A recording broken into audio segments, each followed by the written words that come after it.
कर्जमाफीच्या प्रश्नावरून अजित पवार भडकले। शेतकऱ्यांचं दुःख आम्हालाही कळतं, सगळ्याचं सोंग आणता येतं, पैशाचं सोंग करता येत नाही, अजितदादांचा संताप। राज्यातील बळीराजावर आसमानी संकट, मुख्यमंत्री आणि दोन्ही उपमुख्यमंत्र्यांचा बांधावर जात, शेतकऱ्याला धीर। सोलापूरसह लातूर, धाराशिव, करमाळा, माढ्यातील पूरस्थितीचा आढावा। शेतकऱ्यांना सरसकट मदत करणार, पंचनाम्यांवर कारवाई सुरू। ड्रोनसह मोबाईलमधील फोटोही पंचनाम्यासाठी मान्य करून मुख्यमंत्री फडणवीसांची माहिती।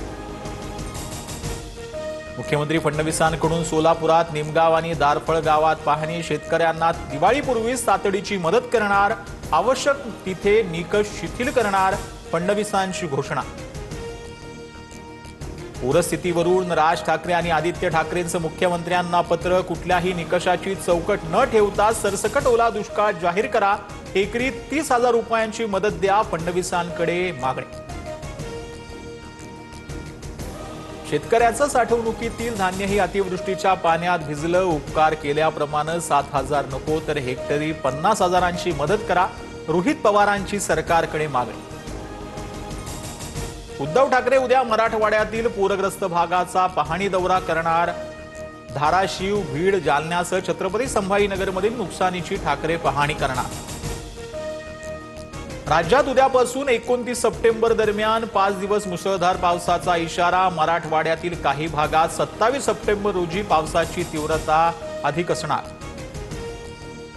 खासदार सुप्रिया सुळेंची केंद्रीय कृषी मंत्री शिवराज सिंह चौहान यांच्यासोबत पूरस्थितीबाबत चर्चा, महाराष्ट्राला मोठ्या पॅकेजची गरज, केंद्रानं मदत करावी, सुळेंची मागणी। धाराशिवमधील पूरग्रस्तांना उपमुख्यमंत्री शिंदेंकडून मदतीचा हात, किटवर शिंदे आणि पालकमंत्री सरनाईकांचा फोटो, तर दाढीचे फोटो लावून पूरग्रस्तांना मदत हा निर्लज्जपणा, राऊतांची टीका। भाजपसह शिवसेना आणि राष्ट्रवादीचे मंत्री, आमदार, खासदार पूरग्रस्तांना मदत करणार, 1 महिन्याचा पगार मुख्यमंत्री सहायता निधीत जमा करणार।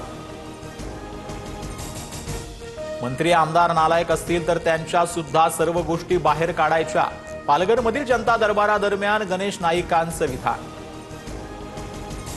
दक्षिणेतून स्तंभ हातात घेऊन टोळी येते आणि सदनात चक्कर टाकून त्या ठिकाणी तो स्तंभ स्थिर करते, हा निर्णय कुणी घेतला याची चर्चा होत नाही, नवीन संसद भवनावरून शरद पवारांचा केंद्र सरकारवर निषाद।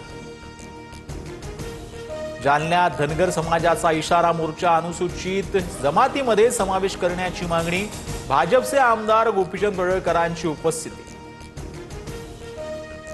आरक्षणाच्या मुद्द्यावर आदिवासी समाजाच्या लोकप्रतिनिधींची चर्चा, बंजारा समाजाची आदिवासी कोट्यातून आरक्षणाची मागणी, आदिवासी समाजही प्रत्येक तालुक्यात आंदोलन करणार।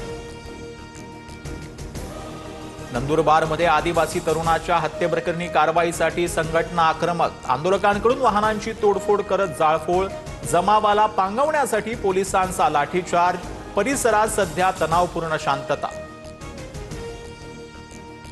डॉक्टर व्हायचं नसल्यानं 19 वर्षीय विद्यार्थ्याची गळफास घेत आत्महत्या, चंद्रपूरच्या नवरगावातील धक्कादायक प्रकार, नीटमध्ये 99.99% मिळाल्यानंतर MBBS प्रवेशाआधी जीवन संपवलं।